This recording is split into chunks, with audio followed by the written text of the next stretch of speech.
అందరికీ నమస్కారం అండి. చాలా సంతోషంగా ఉంది. మళ్ళీ మీ ముందుకు వస్తున్నాను. ఒక మంచి కథతో మళ్ళీ.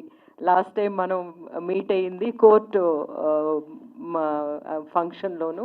అప్పుడు అదే మాట అన్నాను. ఎప్పుడు మంచి కథలతోని రావడం, మనం మళ్ళీ కలవడం అనేదే నాకెప్పుడు సంతోషంగా ఉంటుంది. ఈ కథ నేను యాక్చువల్‌గా ఓల్గా గారి ఫ్యాన్.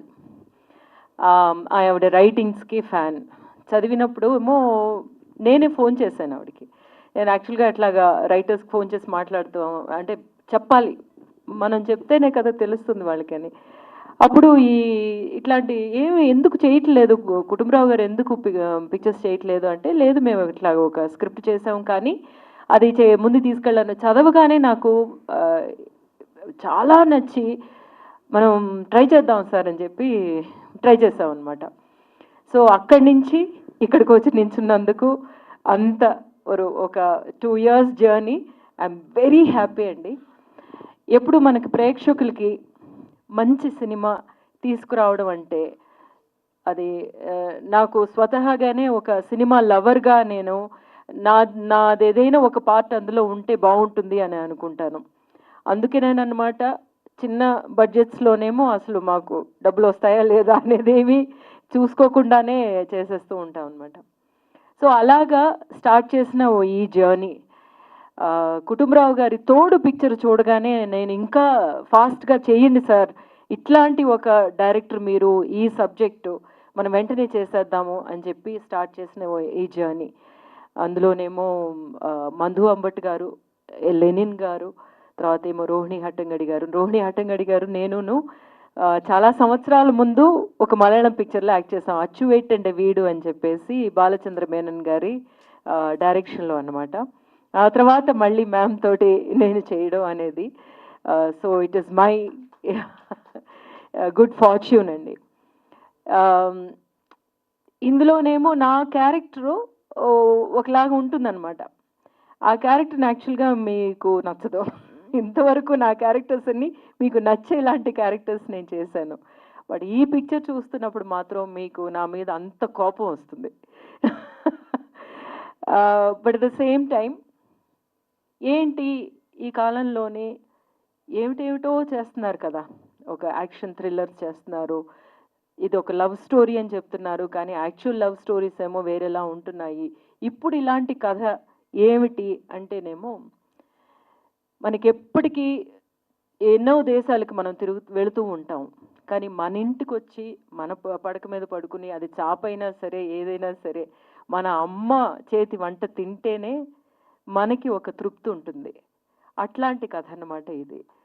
అది కాకుండాను మనకి జీవితాల్లోని చాలామంది చెప్తూ ఉంటారనమాట, ఇంత పరిగెడుతున్నాం కదా, ఇంత పరిగెడుతున్నప్పుడు మన జీవితానికి మన వాళ్ళకి మనం ఎలా ఉన్నాము, మనం ఏమి చేయాలి అనే విషయం ఎప్పుడూ మనకి క్రాస్ అవుతూనే ఉంటుంది. అట్లా క్రాస్ అవ్వని ఒక థాట్స్ లేని మనిషి ఎవరు ఉండరు. కానీ ఒక అమ్మ ఏముంటుందంటే దాని మీదకి ఎక్కకు పడిపోతావు అంటుంది. మనమేమో అమ్మ చెప్పినట్టు వినాలి అనుకుంటాం కానీ నిజంగా పడినప్పుడు ఆ నొప్పి మనకి తెలిసినప్పుడే అమ్మ చెప్పిన ఆ మాట విలువ మనకి తెలుస్తుందన్నమాట. ఈ పిక్చర్లోని చెప్పిందే మీరు ఏమో మీ పేరెంట్స్ని చూసుకోవాలి అని, కానీ ఇవన్నీ చెప్పిన విషయమే కానీ ఎలా చెప్పాము అన్నదన్నమాట కొత్తగా ఉంటుంది. ఈ పిక్చర్ చూస్తున్నప్పుడు నిజంగా మనం పడిపోయినప్పుడు మనకి దెబ్బ తగిలినప్పుడు ఒక బాధ కలుగుతుంది చూసారా, ఆ బాధని ఈ సినిమా ద్వారా మేము మీకు చూపిస్తామన్నమాట. సో అది నేనేమో స్క్రిప్ట్ చదవగానే నాకు అర్థమైంది. పిక్చర్ నేను చూసినప్పుడు I became very emotional.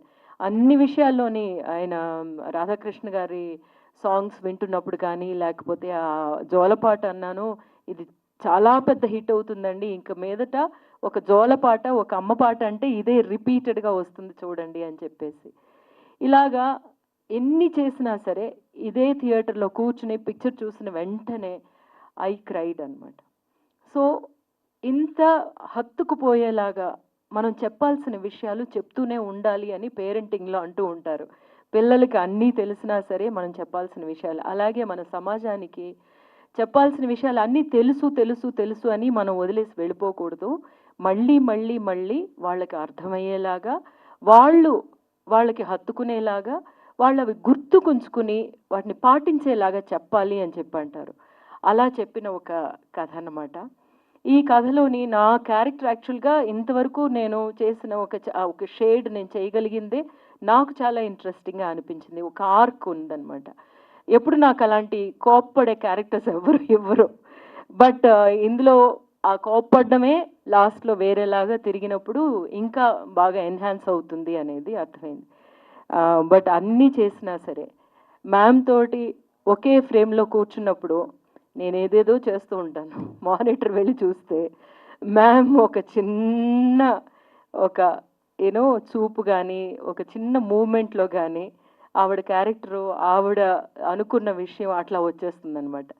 That is an actor, a calibre, in her calibre అనేది నేనేదో ఇన్ని సంవత్సరాలుగా నటించేస్తున్నాను, అందరికీ నచ్చేస్తుంది అనే ఒక గర్వం నుంచి నేను మళ్ళీ నేర్చుకునే ఒక ప్లేస్కి వెళ్ళడానికి అన్నమాట. ప్రతిసారి నేను అదే అనుకుంటాను. స్టేజ్ అంటే ఎట్లాంటి ఒక విషయం కదా. థియేటర్ నుంచి వచ్చే ఆర్టిస్టులు ఒక్కొక్క ఫ్రేమ్కి, ఒక్కొక్క షాట్కి ఇచ్చే విషయం వేరేలా ఉంటుంది అనేదానికి మ్యామ్ పెర్ఫార్మెన్స్ అన్నమాట ఒక ప్రతీక. మళ్ళీ ఈ జర్నీ ఈసారి మ్యామ్తో ఇట్లాంటి ఒక జర్నీ చేయగలగడం అనేది నాకు చాలా సంతోషమైన ఒక టైం.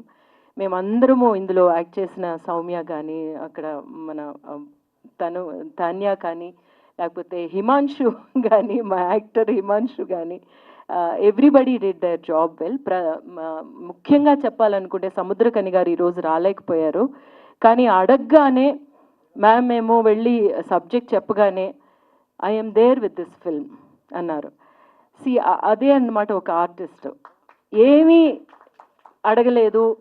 అప్పుడేమో డేట్స్ గురించి మాట్లాడుతూ ఉంటే మేనేజర్ అన్నమాట, వాళ్ళ పిక్చర్కి వాళ్ళకి ఏం కావాలో అప్పుడు మీరు డేట్స్ ఇవ్వండి, మనం ఏదైనా అడ్జస్ట్ చేసుకుందాం అని చెప్పారని మా వెంకట్ చెప్పారనమాట.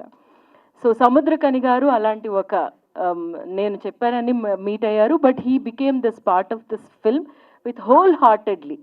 ఆయనకి ఒక పెద్ద థ్యాంక్స్ చెప్పుకోవాలి. ఆయన ఈరోజు రాలేకపోయారు. But he is a great asset for this subject అనమాట.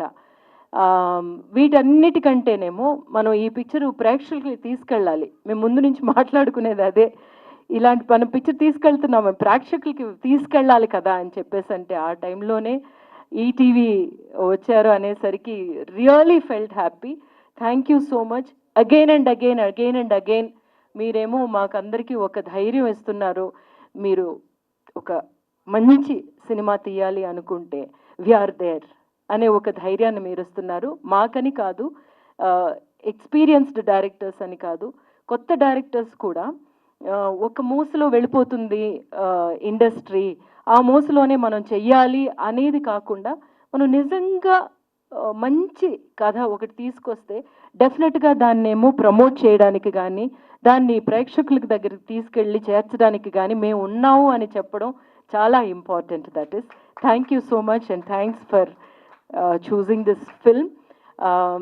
సో మళ్ళీ మిమ్మల్ని అందరినీ ఈ ఒక మంచి ప్రేమ కథతో కలవడం నాకు చాలా సంతోషంగా ఉంది. మళ్ళీ మళ్ళీ మళ్ళీ మంచి మంచి కథలతోనూ మంచి మంచి సినిమాలతోనే మనం కలుస్తాము అనే ఒక నమ్మకం ఉంది. నెక్స్ట్ వీక్ మళ్ళీ డ్యూడ్ వస్తుంది. So anyway, thank you all for coming here and thanks to Kutumbarao garu for giving me this Sujatha, ma'am for writing this Sujatha. And ఈ పిక్చర్ చూసిన తర్వాత మీ దగ్గర నుంచి మీ నుంచి వచ్చే ఒక రియాక్షన్ చాలా ఇంపార్టెంట్ అనమాట. నాకు డెఫినెట్గా తెలుసు మీరు అందరూ దీనికి ఎట్లా స్పందిస్తారు అనేది నాకు బాగా తెలుసు. So I'm waiting for that response. Thank you.